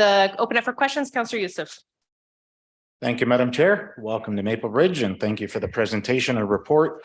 Just a few quick questions. This is a major corridor and an access point, not only to the industrial park to the south, but also to Western Hammond neighborhood, where we have literally thousands of residents there. And this is going to be quite disturbing to them. Do we have an estimated time as to when this project will start? And then, of course, a time frame for its completion? Yes, yeah. So we would award issue a notice of award in about 3 or 4 weeks, assuming we get approval. And we're anxious to get the work started because we have to do the Lougheed Highway works almost immediately. We have to get working on those, and the contract, those milestones were included in the contract. And then I don't remember off the top of my head what the overall construction timeline is for this project, but I can get back. It's a couple of months. It would be, I believe, it would be done over the course of the summer. Perfect, because of course, with Hammond Elementary right at the bottom right-hand side of the map that I'm looking at, where the water main would terminate right there by Maple Crescent into a third. I think summertime, although it does run summer schools sometimes, Hammond Elementary does. So we're still going to disturb some folks. My next question through the chair to staff. Do we have in our contract built-in penalties for overrun on time or costs? Through the chair, yeah, typically the MMCD contract does have liquidated damage clauses, and depending on the circumstances, we can enforce those from time to time. And I'll invite not Mr. Smith, but yeah, so it's really dependent on the circumstance. If there's a contractor caused delay, we have the ability to invoke those. But if the contractor is delayed, for example, for archaeological. Could be one. It would be difficult to and punitive to apply those to the contractor. Perfectly understood. Yeah, maybe we'll just step in a bit to that. And so we do our best with our project managers to hold our contractors responsible to their schedules. And we've got a focused effort within the group right now to ensure that we're looking at that monthly as part of their progress payment. But as part of it, we're also looking to be a owner of choice for these contractors as well. And this is market driven. We want to be a good place to work. And so we are collaborative with our contractors. We look for the best path forward to ensure that we get the best pricing on our next project as well. And so there'll be cases where we do need to take that punitive approach, but we also work very collaboratively with our groups. Thank you. Thank you very much for that clarification. And I, of course, have a responsibility to our taxpayers to make sure that our services are delivered on time and at the cost that we tell them that it is going to cost. And of course, I mentioned this as piggyback off of the 117th Avenue improvement that I received a complaint from the neighborhood yesterday that the project was meant to be concluded in December and we're in April and there's still construction happening.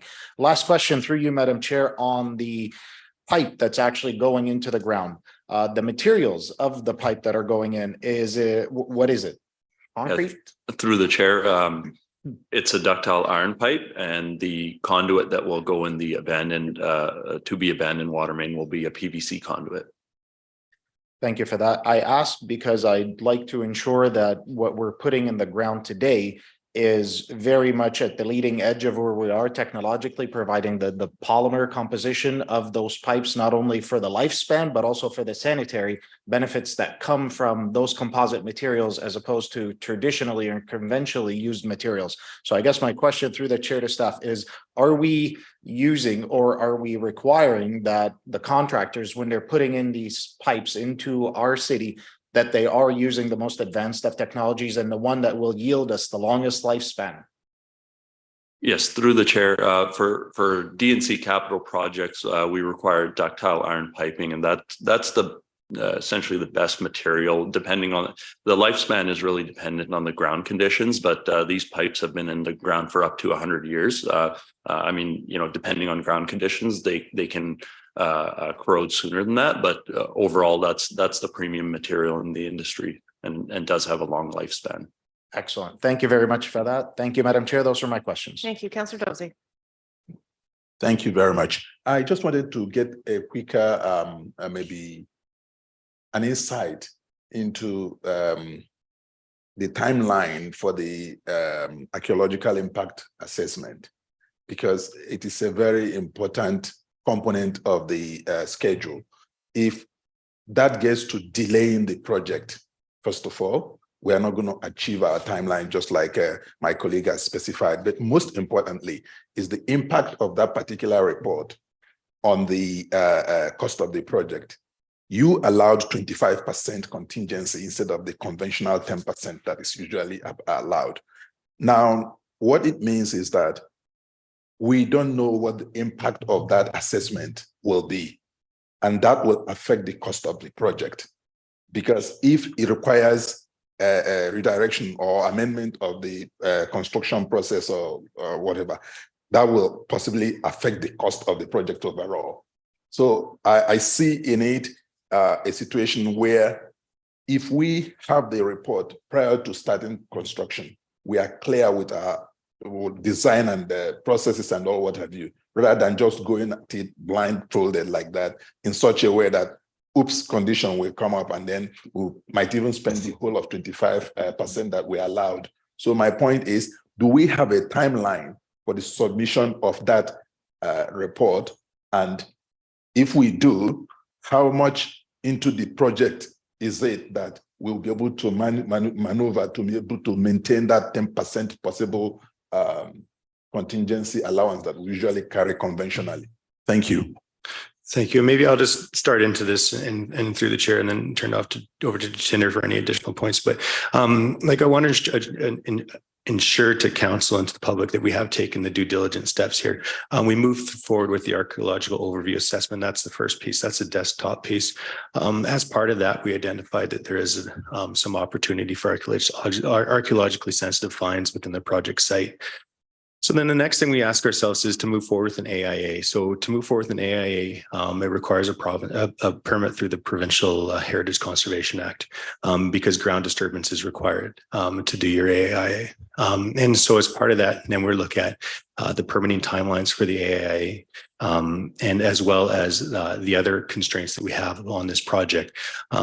And so pushing the archaeological component to aside for a moment, considering the other concerns or drivers on the project are a piece of infrastructure that's aging, it's failing out, it needs to be replaced. So we have that timeline there.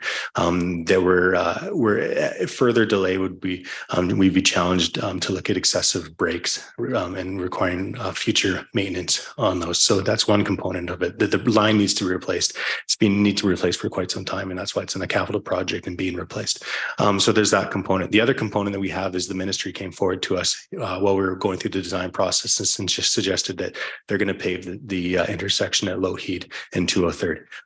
That expedited our requirements at that intersection. And so if we don't get in there and get this work done by July so we can turn it back over to them, then the ministry will take a stronger stance on us for when they allow us back in there, because they don't want us to dig up their cut their road and dig it back up. So that would probably put that project out. Probably, I'm guessing they would let us come back in about 5 years or so. That typical, you don't like cuts within the first 5 years of your payment. So that's another piece that's in the air that we're trying to juggle when we talk about the schedule on this. So we made that cognizant decision to move forward. As part of the construction, we can do the AIA process in line with construction. We'll be doing excavations. We can do sampling. We can use that information to determine what the impacts are or what our potential fines are going to be on the project. But as part of that, it's always an unknown. And even if you've done your AIA, there's always an unknown when you're working in our archaeological site. And so I would suggest that regardless of when we did the AIA in the project timeline, we'd likely carry a higher contingency, just knowing that we are very close to a sensitive site. And there's always that chance for impact, because when you're doing your AIA, you're only doing sampling at select locations along the corridor. There's always a chance you come across an archaeological find. So just wanted to put that forward. Thank you. Yeah, thank you very much. My question actually is directed to the fact that I want to be sure that due diligence was done in doing this. And I think you have to some extent justified that. Thank you, sir. Councillor Tan. Thank you, Madam Chair. And I'm just going to follow on Councillor Joyce's stream of thought, which is the archaeological aspect. Is there any possibility to detect before we dig? Yeah, through the chair to the councillor. Sometimes we can do the AIA prior to construction, but as part of this project, we spoke with our archaeologist, and they recommended for this project, given that it is 650 linear meters of water main, you would essentially have to go in advance and dig up where you're going to install the new water main. So you're essentially digging that trench almost twice, and that was the information that they had given us. So it would be very cost prohibitive to do that in advance. It would be timely. We'd be doubling the impact to the residents. So collectively as a team, we decided that, hey, it makes sense to bundle that work as part of construction. It'll still be quicker than having done that AIA as a separate exercise in advance. And then to address, one of the comments about, well, what if there is a fine? How are we going to accommodate this? We have the contingency, but we've also made an allowance within the contract, recognizing that, if there are fines, the progress of the excavation could be slower than what we would normally proceed. So we've allowed a higher unit rate for excavation in the event that there is a fine that we will then invoke and work under that. And the contingency is on top of that in case that there's like really significant fines that really sidetrack the progress. I appreciate that perspective, sir. I appreciate, and my concern comes like both from the economic impact, but also from a relational impact with the First Nations here in terms of a significant fine. And if we dig and we find something, then so Hartman, you want to speak to this? Nope. I'm going to leave it at that. Sorry. I just wanted to address Councillor Tan's concern that there's been a real recognition of the sensitivity of this area. You've got the burial area for Catesy, just right adjacent to 203rd. So actually, staff have approached this coming from a place of real sensitivity for the archaeological aspects, and that's why the development group, the Catesy Development Group, was recommended by Catesy First Nation. Whenever we were going through this process. So we've been working with the nation on this issue, and we'll continue to work with them through this process. Thank you. My second question is I really around the what else we can do with 203rd, and I have a much better understanding now of the time sensitivity around this project, and I also want to recognize that 203 is significant to the community for like different reasons. Of I just want to go back to cycling infrastructure. TransLink is putting in that new cycling pathway from around Hammond Elementary to the West Coast Station Express Station there at Maple Meadows, and then there's that 203 beautiful 203 bike lane that doesn't necessarily connect too much. And this is, if we're going to repave, this is a good opportunity, but I very much understand the time sensitivity of this project. And the other thing I've being a resident of that neighborhood, the other thing I've definitely thought about there is the lack of provision of street trees in that area. And so I'm just maybe I see a lot of interdepartmental links here about what we're trying to accomplish. Maybe staff can speak to that. Yeah, absolutely. And so for each of these projects, we look at what's the driver of the project, and then we look at what's the potential scope that we can partner with it to provide that fulsome project. In this case, the driver of the project was the utility replacement. And then when we start considering improved cycling facilities or street trees, that takes us into a different realm and scope of value of project, different value of investment. And so we're not precluding any of that future investment onto the corridor. We will maintain the cycling infrastructure in the form of a painted cycle lane along 203rd, but we recognize that we're doing a lot of work to try to improve those cycling connections. And so we anticipate that that Hammond multi-use path will go to construction later this year. And we recognize the 203rd's proximity to that. But like I said, it doesn't preclude us from doing works in the future. I think that's still a valid discussion to have with council.